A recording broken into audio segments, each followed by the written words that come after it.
Hello listeners, welcome back to hello slow story world. ఈరోజు మన channel కోసం నేను రాసిన మరొక కథ నా రాక్షసుడు పార్ట్ 23 అండి. ఈ కథలోని ముందర భాగాలు చూడండి, వాళ్ళ కోసం కామెంట్స్లో లింక్స్ ఇచ్చానబ్బా. అలాగే ఛానల్లో అన్ని కథలకు ప్లేలిస్టులు కూడా ఉన్నాయి. కొంచెం సబ్స్క్రైబ్ చేసుకొని చూస్తూ కథ నచ్చినట్లయితే ఓ చిన్ని లైక్ చేసి కథ ఎలా ఉందో ఉల్లి కామెంట్ రాయండి. మరి ఇంక మనం కథలోకి వెళ్ళిపోదామా? రిపోర్టర్స్ అడిగిన అన్ని ప్రశ్నలకు నిత్య వారి నోటిని మూయించే సమాధానం చెబుతుంది. నిత్య సూర్య శోభనానికి అదే రోజు ఏర్పాట్లు జరుగుతూ ఉంటాయి. అయితే హాస్పిటల్ నుండి ఈశ్వర్ సూర్య ఇంటికి వచ్చి సూర్యను వెతుకుతూ ఉండగా అది గమనించిన సుమన, ఏంటన్నా ఈ సమయంలో సూర్యతో నీకేంటి పని అని అడగ్గా ఈశ్వర్ తడబడుతూ, అది మరి ఏమీ లేదులేకని అంటూ ఏదో చెబుతూ చిన్న అనుమానంతో అటుగా వెళ్ళిపోతున్న ఆమెను చూసి, సుమన, మీరు ఇంత త్వరగా ఎందుకు నిత్యలాంటి అమ్మాయిని కోడలిగా ఒప్పుకున్నారు అంటూ అడగ్గా, సుమనకు ఈశ్వర్లో నిత్య ఎవరో అనుమానం మొదలయ్యింది అని అర్థం చేసుకుంది. ఎందుకంటే చూపు సరిగా కనిపించక కళ్ళద్దాలు వాడే రాఘవేంద్రకే నిత్య నీలాంబరి కూతురు అని అనుమానం కలిగితే, అలాంటిది దాన్ని వేధించిన వీడికి అనుమానం రాకుండా ఉంటుందా అనుకొని ఈశ్వర్ వైపు తిరిగి చూస్తూ, చూడన్నయ్య, ఎవరికి ఎవరిని రాశాడో దేవుడికే తెలియాలి, కానీ నిత్యను నా కొడుక్కైతే ఆ దేవుడు రాసేశాడు. అది ఎవరూ చెరపలేని తలరాత. పైగా మనవాడే ఆ పెళ్లి విషయంలో తొందరపడ్డాడు. అయినా మేమేమీ ఇప్పుడు తొందరపడలేదే. వెంటనే ఏమి నిర్ణయం కూడా తీసుకోలేదు. నెల సమయం తీసుకున్నాం. మాకందరికీ నిత్య బాగా నచ్చింది. ఆమె చాలా మంచి పిల్ల. అలాగే వారిద్దరూ కూడా ఒక నెల సమయంలో ఒకరినొకరిని బాగా అర్థం చేసుకున్నారు. అందుకే ఇక వారిని ఒకటి చేస్తున్నాం.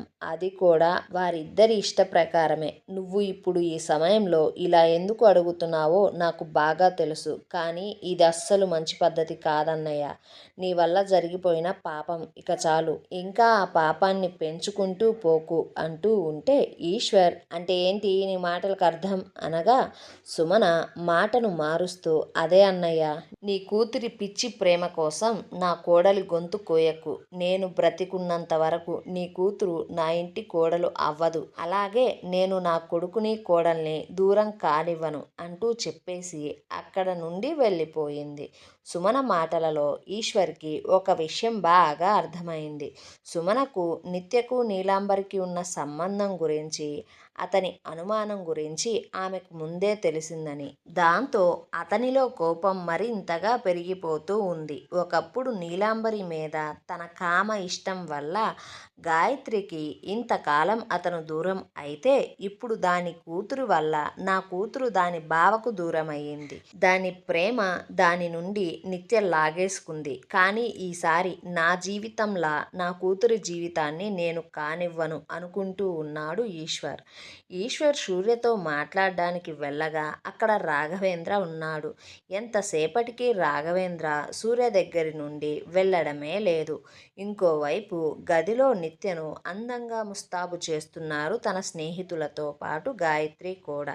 అదే ఇంటి గార్డెన్లో చీకటిలో ఉన్న గగన్ పవిత్రకు ఆమె తన కంపెనీకి కోడ్ అమ్మగా తన కంపెనీ పిఏ నుండి ఆమెకు పంపిన 50 లక్షల అమౌంట్కి సంబంధించిన బ్యాంక్ స్టేట్మెంట్ను చూయిస్తూ చిన్న నవ్వుతో, నువ్వు నిత్య డేటాని నా కంపెనీకి అమ్మేశావు. అది నాకు తెలిసిపోయింది ఆధారాలతో సహా. కానీ నువ్వు ఆ విషయం టీనా మీదకు నెట్టేశావు. ఇప్పుడు కానీ నేను ఈ విషయాన్ని ఈ ఆధారాలతో సూర్యకు చూపిస్తే అంటూ కన్నింగా గగన్ పవిత్రను చూస్తూ నవ్వుతూ ఉంటే, పవిత్రకు భయంతో శరీరమంతా వణుకుతూ ఉంది. భయంగా గగన్ చేతులు పట్టుకున్న పవిత్ర, గగన్ ప్లీజ్, గగన్, గగన్ ప్లీజ్ అలా చేయకు. నీకేం కావాలన్నా నేను చేస్తా గగన్ ప్లీజ్. నీ కంపెనీ డబ్బులను తిరిగి వెనక్కి ఇవ్వమన్నా నేను ఇస్తా. నీకు కార్ని కొనివ్వమన్నా కూడా కొనిస్తా. పోనీ నీ కార్ని పాడు చేసినందుకు నీకు సారీ చెప్పమన్నా కూడా చెప్తా గగన్. గగన్ ప్లీజ్, కానీ నువ్వు ఈ పని మాత్రం చేయకు ప్లీజ్ గగన్. బావకు తెలిస్తే ఈ జన్మలో బావ నా మొహం చూడడు అంటూ బ్రతిమిలాడుతూ ఉంటే గగన్ పవిత్రను చూస్తూ, చూడు పవి బేబీ, నువ్వు పైన చెప్పిన అన్ని పనులు కాదు చేయాల్సింది. నేను చెప్పే ఒకే ఒక్క పని మాత్రమే నువ్వు చెయ్యి. నువ్వు నాతో 41 రోజులు కలిసి ట్రావెల్ చెయ్యి. రోజు ఉదయం గుడ్ మార్నింగ్ నుండి సాయంత్రం పనుకునేటప్పుడు చెప్పుకునే గుడ్ నైట్ వరకు శారీరక సంబంధం లేని లవర్స్ లాగా ఉందాం. ఈలోపు నీకు నా మీద లవ్ పుడితే ఈ ఆధారాలను నేను డిలీట్ చేస్తా. లేదా నువ్వు సీరియస్గానే నాతో 41 రోజులు గడిపినా కూడా నీకు ప్రేమ నా మీద పుట్టకపోతే తప్పు నాదేనని అనుకుంటూ నిన్ను బలవంతంగా ఈ బంధంలో ఉంచినందుకు, నాతో అన్ని రోజులు ఉండేలా చేసినందుకు బదులు వీటిని నేనే డిలీట్ చేస్తా. కాదు నేను అలా ఉండను అంటావా? సూర్య నంబర్ నా దగ్గర ఉంది అంటూ అతని ఫోన్లో సూర్య నంబర్ని చూపించగా పవిత్ర అతని మాటను ఒప్పుకోక తప్పలేదు. దాంతో గగన్ ఆమెను అలాగే వెనక్కు గోడకు ఆనించి, ముందైతే ఒక ముద్దుతో స్టార్ట్ చేద్దాం పవి బేబీ అంటూ కవ్వింపుగా చూస్తూ ఉంటే పవిత్ర భయంగా, గగన్ గగన్ అదేంటి, నువ్వు శారీరక సంబంధం ఉండదు అన్నావు కదా అంటే గగన్, నిన్ను ఇలా చీకటిలో ఇంత దగ్గరగా ఇన్నాళ్ళ నుంచి ప్రేమిస్తున్న నా మనసు చూస్తూ ఉంటే ఆగలేకపోతుంది. అందుకే కనీసం ఒక్క ముద్దుతోనైనా నేను సాటిస్ఫై అవుదామని అంటూ ఆమె మీదకు రాబోతూ ఉండగా పవిత్ర భయంగా గగన్ని వెనక్కు నెట్టేసి పరుగు పెడుతూ ఇంట్లోకి వెళ్ళిపోయి, నానా నానా నాన్న ఎక్కడున్నారు అంటూ ఈశ్వర్ దగ్గరికి కేకలు వేస్తూ వెళ్ళిపోయి, నాన్న ప్లీజ్ నాన్న ఇక్కడ ఉండొద్దు, మనం ఇంటికి పోదాం అర్జెంటుగా అంటూ ఈశ్వర్ ఎంత చెబుతున్నా కూడా వినకుండా ఈశ్వర్ని లాక్కొని ఇంటికి తీసుకుని వెళ్ళిపోతుంది పవిత్ర. అలా వెళ్ళిపోతున్న పవిత్రను చూస్తున్న గగన్ చిన్న నవ్వుతో ఆమెను చూసి, మన మధ్య జరిగిన ఈ డీలింగ్ ఎవరికైనా చెప్పావే అనుకో, నీ పని గోవింద అంటూ మెసేజ్ పెట్టాడు ఆమెకు. సూర్యను రాఘవేంద్ర ఆ స్టడీ రూమ్ నుంచి బయటికి తీసుకుని వచ్చి అతన్ని తన రూమ్లోకి తీసుకుని వెళ్ళి వదిలిపెట్టి రాఘవేంద్ర ఆయన గదికి వెళ్ళిపోయాడు. సూర్య రూమ్లో ఫ్లోర్ మొత్తం ఒక అంగుళం మందంలో గులాబీ రేకులే పరిచి ఉన్నాయి. గోడలకు వారి రిసెప్షన్ ఫోటోలు అప్పుడే మంచిగా ఫ్రేమ్ చేయించి పెట్టినవి చాలా నీట్గా ఉన్నాయి. అలాగే గోడలకు రంగురంగుల గులాబీ పూలు అందంగా అలంకరణ చేసి ఉన్నాయి. మంచి సుగంధాల పరిమళాలతో తయారు చేయబడిన అగరవత్తి వెలుగుతూ ఉంటే ఆ వాసనకే మనసుకు ఒక విధమైన ఆనందం కలుగుతూ ఉంది. వాటి పక్కనే హార్ట్ షేప్ డిజైన్లో పెట్టి ఉన్న కవ్వొత్తులు రంగురంగుల కాంతులతో వింతగా వెలుగుతూ ఉన్నాయి. ఆ రూమ్ని చూస్తుంటేనే ఒకలాంటి మైకం వస్తుంది సూర్యకు. ఇంతలో రూమ్ బయట నుండి మాటలు వినిపించడంతో సూర్య వెళ్ళి మౌనంగా అలంకరించి ఉన్న మంచం మీద కూర్చోగా గాయత్రి, ఆమని, దామిని, సుమన నిత్యను గదిలోకి పంపి, దామిని చిలిపిగా, ఏ నిత్య, నేను బయట గడిపెడుతున్నానే, లోపల ఏం జరిగినా సరే తెల్లవారిదాకా బయట గడి తీసేదేలే అంటూ చెప్పి తలుపులు వేసి వెళ్ళిపోయారు నవ్వుకుంటూ. ఆ తలుపులు మూయబడిన శబ్దం తరువాత ఆ రూమ్లో నిత్య వేగంగా కొట్టుకునే గుండె శబ్దం మాత్రమే వినిపిస్తూ ఉంది. సూర్య నిత్యను చూడగా నిత్య క్రీమ్ కలర్ వైట్ చీరలో, అసలు మేకప్పే వేసుకోని ముఖంతో, జడ నిండా మత్తెక్కించే మల్లెపూలతో, మెడలో ఒక నల్లబూసల చైన్తో, చేతికి కొన్ని గాజులతో చాలా సింపుల్గా వచ్చింది. తనను అలా చూసిన సూర్య వెళ్ళి తలుపుకు లోపల గడిపెట్టి నిత్య చేతిలోని పాలను తీసుకొని మరొక చేతితో ఆమె చెయ్యి పట్టుకొని మల్లెలతో మురిసిపోతున్న మంచం దగ్గరకు తీసుకుని వచ్చి తనను కూర్చో అంటూ చెప్పి సగం పాలు తాగేసి ఆ గ్లాసును ఆమెకు ఇవ్వకుండా ఆ పక్కనే పెట్టాడు. సూర్య అలా పెట్టడం వెనక ఉద్దేశం, ఆమెతో ఆ రాత్రి వారి మధ్య జరిగే ప్రతి చర్య తనకు సమ్మతమే అయితే ఆమె తనంతట తానే ఆ పాలు తీసుకుని తాగుతుంది. అప్పుడు సూర్య తన విషయంలో ముందుకు అడుగు వేద్దాం అనుకున్నాడు. తాగకపోతే ఆమె ఒప్పుకునేంత వరకు ఆమెతో కలిసి నడుద్దామని నిశ్చయించుకున్నాడు సూర్య. అయితే ఒక్క నిమిషం మౌనం తరువాత సూర్య పక్కనే పెట్టిన పాలను చూసిన నిత్య మౌనంగా ఆ పాలు తీసుకుని తాగేసి గ్లాస్ని పక్కన పెట్టింది. దాంతో సూర్య మనసులో చెప్పలేనంత ఆనందం కలిగింది ఆమె చేసిన పనికి.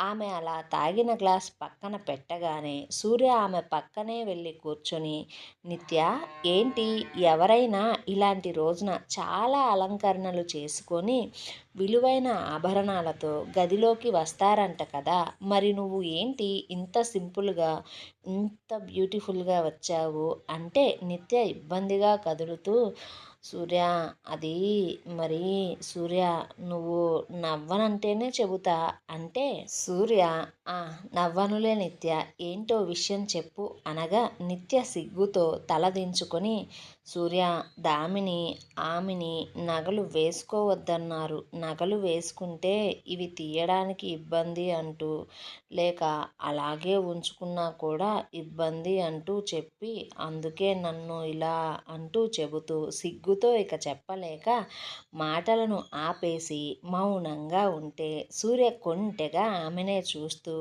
అంటే ఏంటి, నీ ఫ్రెండ్స్ మనకు సమయం ఎక్కువ పట్టకుండా ముందే జాగ్రత్త తీసుకున్నారా, అంటే మీరు ఇలాంటివి కూడా మాట్లాడుకుంటారా, షేమ్ పనులు కూడానా అంటే నిత్య చిరుకోపంతో, సూర్య, ఏంటి నీ మాటలు అంటూ అతని మీద చిన్న దెబ్బ వేయడానికి చెయ్యి పైకి ఎత్తగా సూర్య దాన్ని అలాగే పట్టుకొని ఆమె కళ్ళల్లోకే చూస్తూ ఆ చేతికి ముద్దు ముద్రలను అద్దుతూ ఉంటే నిత్యకు అరికాళ్ళల్లో అలజడి మొదలయ్యింది.